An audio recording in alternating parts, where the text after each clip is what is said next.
So we are recording, and I'm going to share my screen with you.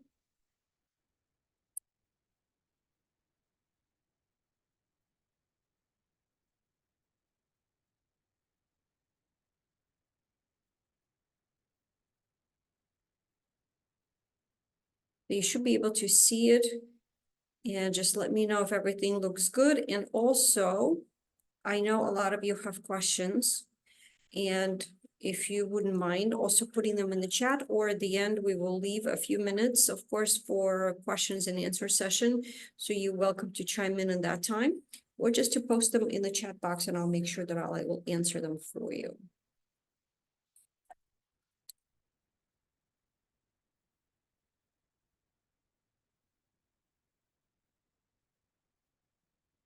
So what we are talking about today is a part of our senior series where we break everything down to you for you depending on the topic and what you are working on. So today we're going to talk about how do we take care of our most important investment that all of us has, which is our home. Do we stay? Do we need to sell because we're planning a move? How do we tackle this big mountain that all of us are thinking about? And my goal today is to break it down to you to help you understand that everything could be done with some preparation and planning. And we're going just to take this one step at a time. My name is Olga St Pierre. I'm a senior real estate living specialist. This is what I do full time. And I have been doing this for the last 15 years. Our team works with clients for the last 15 years. And our true mission is to help you, depending where you are in your life journey, make it as simple as possible for you and be there with the support as part of our concierge service to make it as seamless, as stress-free as possible. That is what we do. And part of that is our concierge service, where whatever it is that you may need from us to help you in preparation, helping you with personal items, putting you in the right directions, providing you with the resources for you to make your plans. This is what we do because that is my goal. And if you've been in your home for the last 30, 40, or 50 years, this seems to be like an insurmountable mountain. And I can completely understand that, because making a move, especially when you are later in your golden years or as you're planning for those years, can be almost seem like impossible.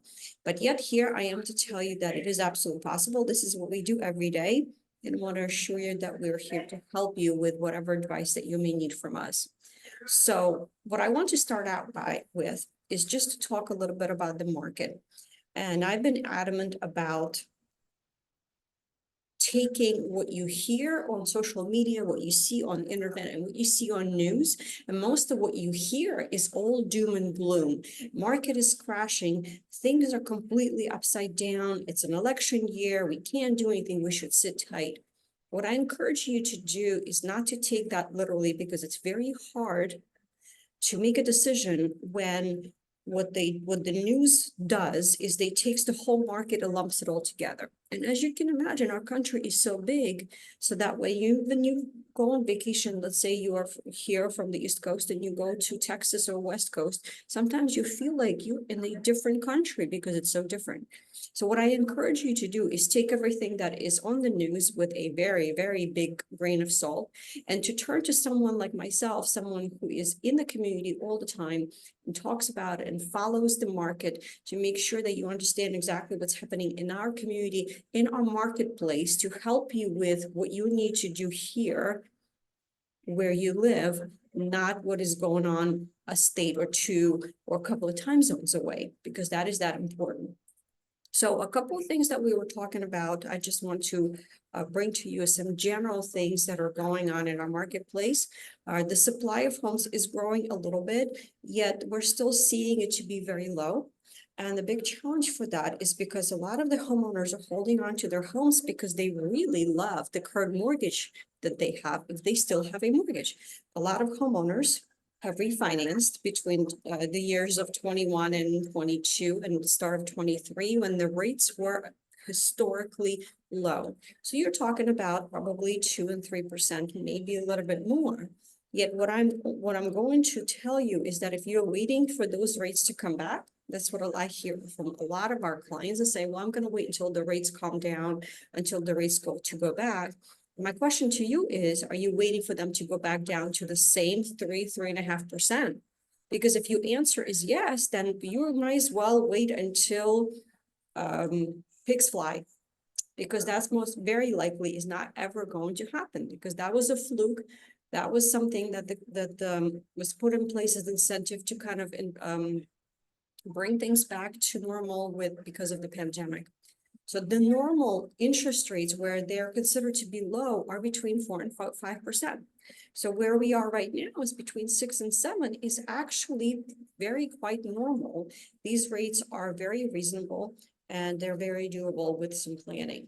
So what I encourage you to do is, instead of looking at the rates and kind of being completely attached to that number, I encourage you to think about the lifestyle and what it is that you're actually looking for to make your life better as you are making plans with your transition. So there are less buyers on the market because the rates did go up, which means that those who are on the market have a better chance of finding a home. If that is something that perhaps you're thinking about, maybe you are going to be downsizing from a big colonial that made sense for you in the beginning of a different period of your life, and you're looking for something that's maybe one story or something smaller, you do have a better chance of finding them. But overall, the number of homes on the market is still low, very much overall, and that's what we're working with right now. We still do have sellers market, and that means that sellers are in control because the inventory is low, which means that you will be able to command really good terms and a good price for your home. Home prices and definitely are still appreciating, but they are doing so at a lower rate than last year and 2022, where a lot of the time the appreciation that we have seen was, between 10 and 25%, depending on where you are. So your equity is boosted, and at the same time, you can take that equity when you do downsize, depending on what your plan is, and that's going to help you with your new home search, depending on what your journey is and what that game plan that you have in mind. So what we were talking about here is, and it's a kind of like a double-edged sword. And what I want you to realize is that you're not going to be able to win if you're going to be in the market to sell something and also to buy something. It's always one thing or the other. So the goal is to decide on which of those sides is going to make the most sense for you and going to make the most sense financially. So if it makes sense for you to take advantage of the appreciation here today, because of that equity growth that you've seen for the last couple of years, then let's do that. But what you're going to realize is that when you are buying, you're going to have some challenges because of the lower inventory. And if you may need a mortgage, and you're going to see that the prices have risen for something that you also going to buy. So just keep that in mind. And it's not as doomy and gloomy as what a lot of people say. It makes a difference where you are, where are you looking in your community, and that's what we're going to talk about next. Okay, so this is part of the senior series, and this is where I'm going to make suggestions for you. And a lot of you who are on this workshop already know me. I'm a big believer in having a notebook and a pen, specifically even for your retirement planning. It's important for you not to keep it in your head and not to keep it on your phone, but write it down and create a couple of pages of notes and the things that are important to you and jot them down. And these are some of the questions that I ask a lot of the clients that we work with to help them on this journey and to break it down into more manageable steps. Right, so we start out with overall is how are we going to feel about making our decisions? Where are we going to start? And then we talk about where are we going to live? We are talking about finances. Who is going to help us with everything that we have going on from start to finish? What am I going to take with me? What am I going to do with the stuff that I'm not taking with me? And then let's talk about our home. So this is some food for thought. And when you get this workbook at home, after you had maybe an opportunity to listen to this workshop one more time or a couple of times, because you are going to pick up more things as you listen to it again, I encourage you just to first start by jotting down some thoughts, what's on your mind right now, and just write them out, make a list. What's on my mind? Why do I want to move? Where do I want to go? What's bothering me? Especially what's bothering you, because those are the big rocks that we may need to discuss. Maybe what to do my furniture, or I don't have a place to go, or I have too much, or whatever it is. Write it all down, because then you can use your notebook and separate into sections and break down each of these questions into an action plan to put together. And I guarantee you, when you do that, there's something about writing things down and taking what's been rattling in your brain on that kind of like a backup power and writing it aloud and realizing in the brain is you're going to realize that now you are actually making a plan and you're moving forward. And I guarantee you that you're going to start feeling better because you're taking action. So how do I start is the next question. And what we're going to talk about today is the big part of the overall planning for your golden years, or if you are in the middle of that, kind of thinking, okay, where do I go next? Because I'm not always going to be here because of different circumstances. Maybe my health is declining and I need to consider going from my single family home because I can't take care of it anymore. I need to go somewhere where I'm going to get help. So overall, what does it take to get a successful sale? What I encourage you to do is not to wait until you know it's time to actually do so, but schedule that appointment with the professional real estate agent, and even schedule it to interview a couple of them to go over the timeframes, market analysis, and just to find out what's going on in your community, and do it sooner than later. Do it tomorrow. Do it the day after tomorrow, even though you may say, well, Olga, I have no plans on selling in the next couple of years. And I will say, great. But the sooner you get an idea of what it's going to take, the sooner you're going to have a plan of some of the things that you may need to do, which may take a year to accomplish, depending on what they are. So schedule that appointment and sit down with someone. It doesn't cost you any money. And you can sit down and just start asking some questions. Do I need to do something to my home to maximize? Because I'm going to need the most amount of money possible because I'm going to be going into a senior community. Or you can say, you know what, I'm going to be moving in with my family and I just want to make it as easy as possible. So these are some of the questions that I ask my clients when we sit down to help you and also understand, because every situation, every person's story is different. And I want to learn and hear what yours is to find out what's important to you. If you are ready to go, and this is something that maybe is happening in the next 6 to 12 months, then we can talk about the paperwork, we can talk about what's next. And what we like to do is reverse engineer the game plan, because if you actually have a date in mind and just say, you know what, it is now a month of March, and we're thinking about heading to our next destination where we want to get settled by end of summer. Well, end of summer means that the preparation needs to start today. What does that look like? What do we need to do every week? How are we going to partner together to accomplish that in the least stressful way of possible? And then, of course, what happens once the home is on the market? What can you expect? And then we go over all the details as well. So these are the things that we're talking about, right, when we sit down. These are the questions that I'm going to ask you, and I encourage you to also jot these answers down in your notebook as you are starting to think and brainstorm about what it is that you're trying to accomplish. Where are you planning on move? Are you going to be downsizing and maybe going into somewhere else? What are your financing considerations and who is on your team? Because think of it this way. If you're going to be making a move and you want to move and stay in the same county, or you just want to go in somewhere smaller, that's one project. But if you're thinking about going south, maybe South Carolina, or you're going to a different state, that's a whole different planning that needs to be done with more precision and more planning. So think of it this way. Technically, you have two different projects going on where you're selling your house, and then you have a project of heading somewhere else, making a cross-country move. We talk about important dates that are important for you to remember, and also for us to know what is important to you about making a move at a certain time period. Maybe you want to be at the new place because you have a new grandchild coming. Whatever it is that make sense. And whatever it is that is important to you, I always want to know, because I want to make sure that we make these things happen.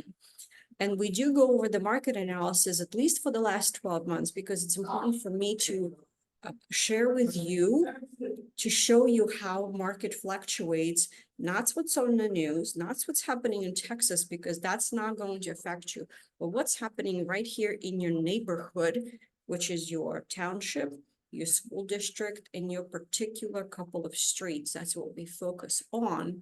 And then we can talk about what is that price range that you can expect to get for your home, because that number is going to help you make a decision on, where am I going next? What can I afford? Do I need to maybe borrow money? Do I need to pull money out of my retirement funds? Or do I potentially need to get a mortgage? Which, by the way, it's not a bad thing. It's perfectly okay.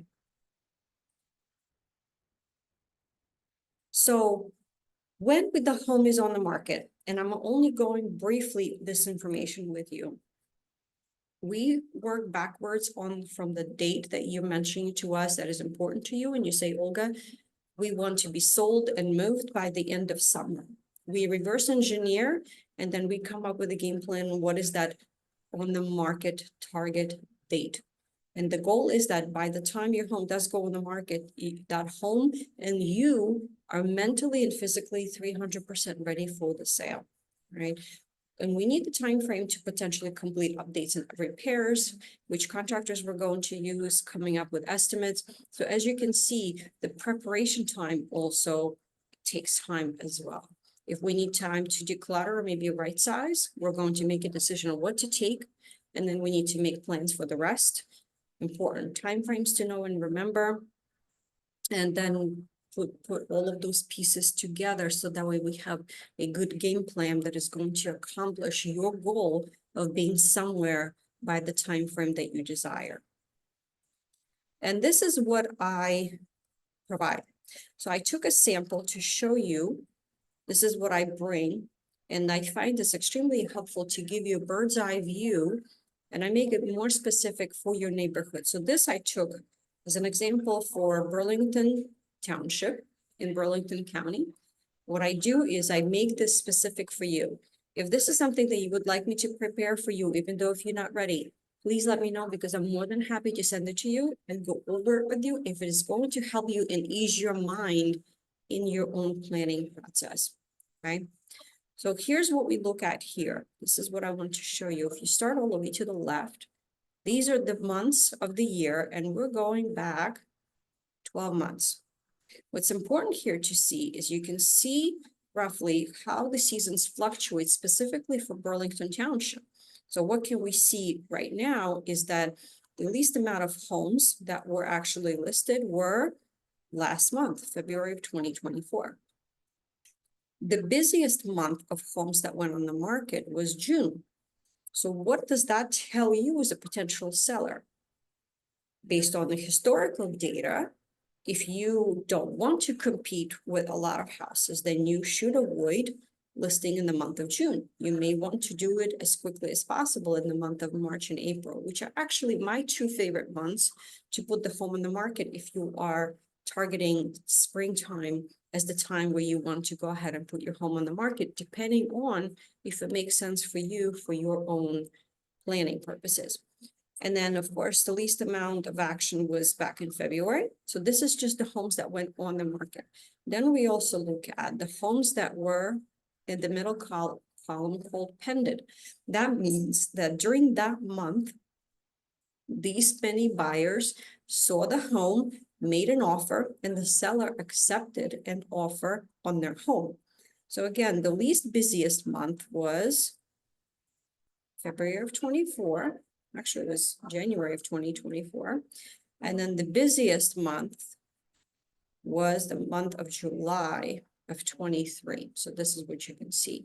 So if you want to kind of get an idea overall, last year, the months of February and March and June and July were the most busiest.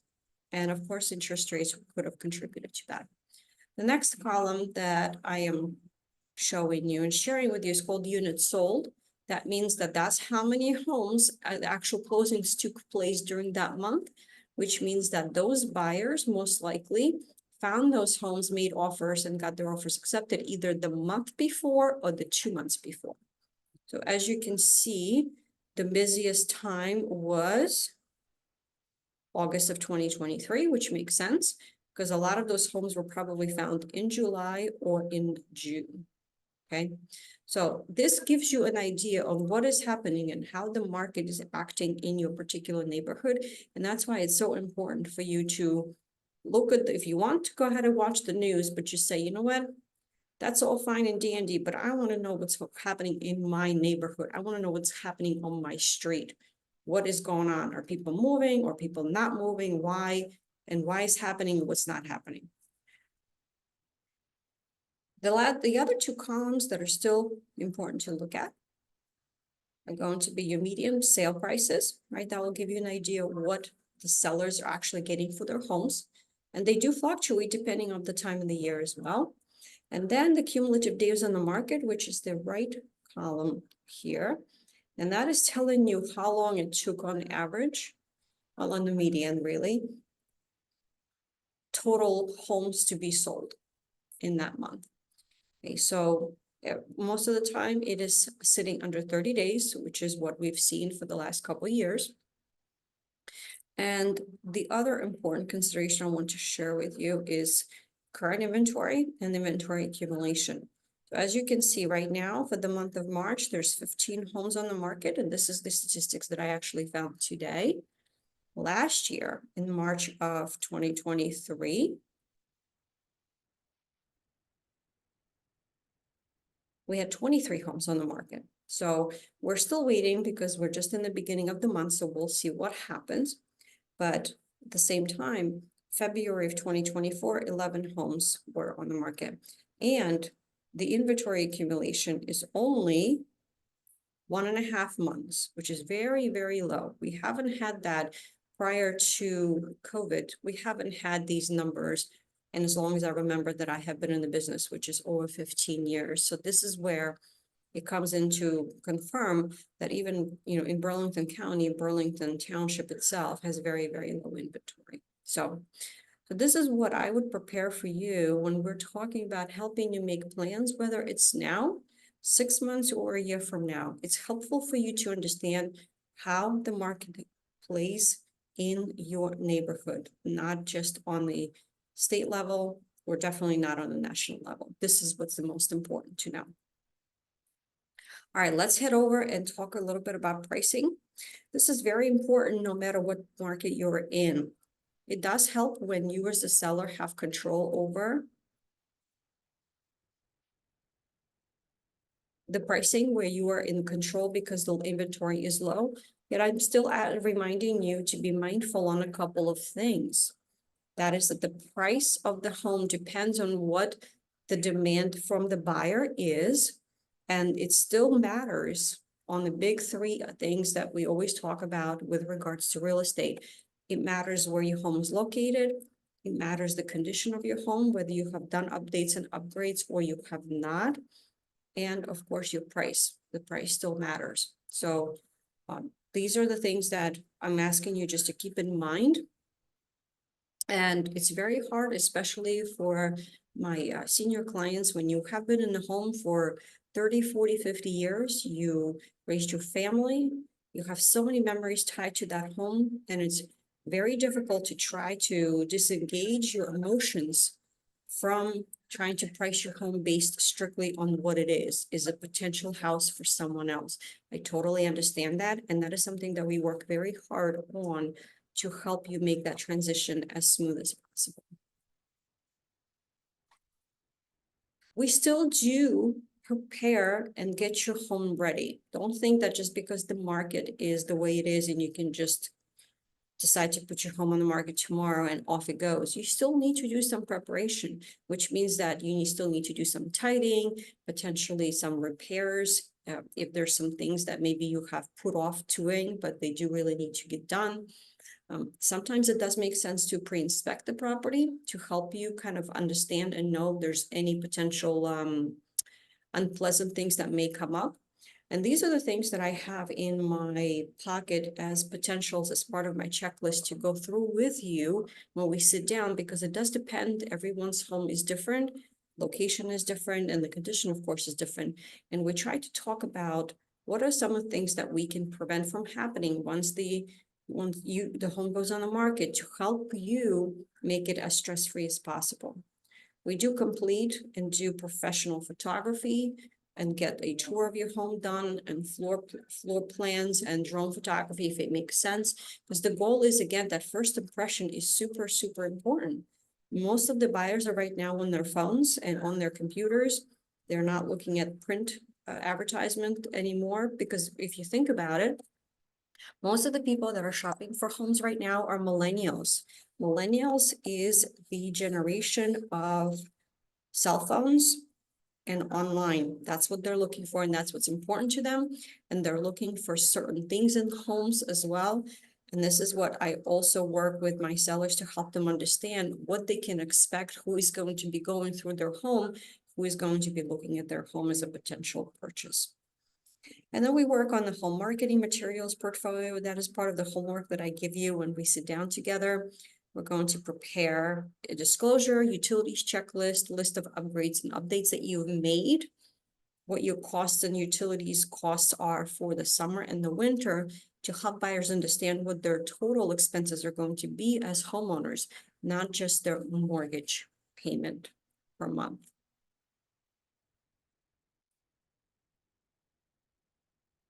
And then also to share with you some of the photography that we can do depending on what the circumstances are, if it makes it easier for you to go ahead and make a move first. And that's what we do. I've had quite a few clients choose that as an option, because you just take it one step at a time. You make your move first. You take everything that you want with you. Whatever you don't want to take, we have some resources to help you either sell it or donate it to a veterans a thrift store, depending where you are. We can make some other arrangements as well. But as you can see, sometimes what we will do is try to make your home as appealing as possible, do some staging, bring in some extra lights, let in the light through the windows to make your home as appealing as possible for those that are going to be looking at your home online. And part of that also is, if your home is empty, a lot of the times I will virtually stage your homes with just taking the photos that we took of an empty space that you have and placing some furniture there to help buyers visualize what that house is going to look like when it's converted into a home. So when the furniture is in there, they can imagine themselves a lot easier in that home, rather than there's just a cold, empty space. So we can place furniture. We can actually do a dusk photos to kind of show off the sky, and to have the lights in the house. So it all depends on the house where I come in, and then we make a determination on what is it going to take, and how do we make your home stand out from the rest, from your competition. So next up, let's talk about pricing a little bit more in details. Today, pricing your home right is still just as important as if you were competing with only a few homes, versus a couple years ago where you were competing with more inventory on the market. It's still important to price your home right and study the market and seeing what your competition did, what did they look like, and what kind of pricing they got, and how long did it take them to get that contract. You're going to have to keep your house clean, washing the dishes, putting away any clutter, making the beds 100%, because that first impression is huge.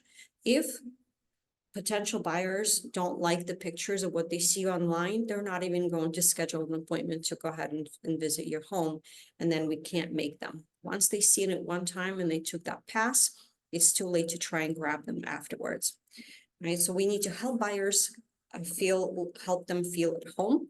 We're going to create that canvas and then make sure that they fall in love and they say, oh, this could be one of it. I definitely want to come over and look at it.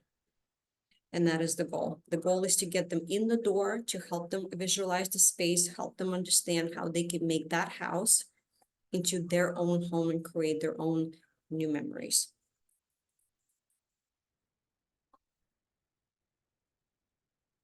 So once your home does go on the market, I try to break it down into two important stages. So first, we prepare your home. And that is what we're doing here. And that is that kind of one focus plan that we're talking about. 3 weeks until we go on the market. We're working on getting our paperwork together. A couple of things that I do have in place that others don't is I do have an easy listing agreement that if you're not happy for some reason with our team, then you are welcome. We're welcome to part ways. There are no long-term contract commitments. And that's one of the things that I encourage you to consider, that when you're meeting with interview agents, which I do encourage you to do, take a look at their paperwork, review what exactly are they proposing, and ask them lots of questions to make sure that you're comfortable with everything. We have a performance guarantee, we have a communication guarantee, and everything that we have is in writing, and you get copies of everything because these are legal documents, and we're working on the biggest investment that you have. We're also putting our pre-listing marketing plan in place. The goal is to start gently advertising your home. And then the communication plan gets put in place when the home is on the market. Okay.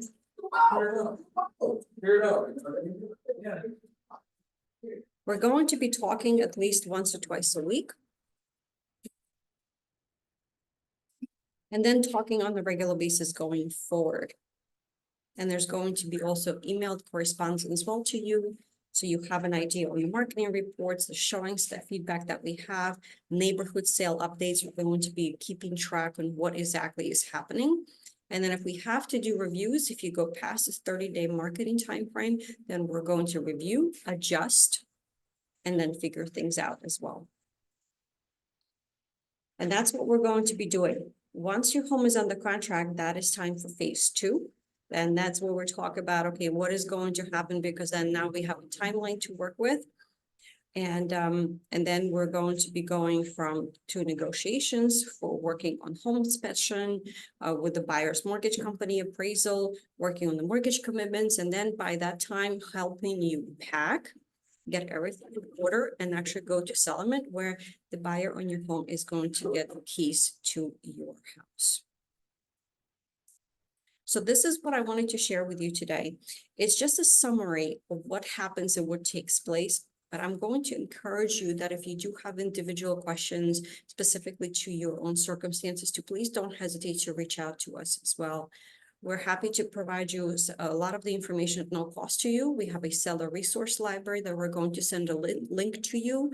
If you would like us to provide you with a 12-month marketing analysis, we're more than happy to do that. We can also give you a different general price range on where we think your home is, but just bear in mind that if we don't know the condition and what the updates and the upgrades are of your home, it may not be as accurate as we want it to be.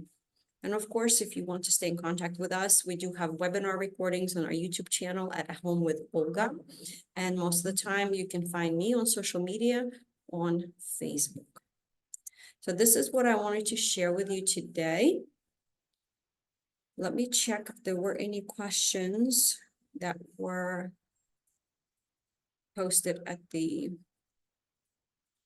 okay, so let me just, Tracy, I have your email. Thank you so much. Okay. We got emails from others as well.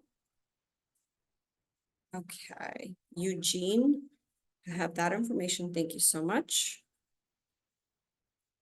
If you haven't provided us with your contact information so we can get you copies of the recordings, now is a great time. So who has any questions about what we talked about?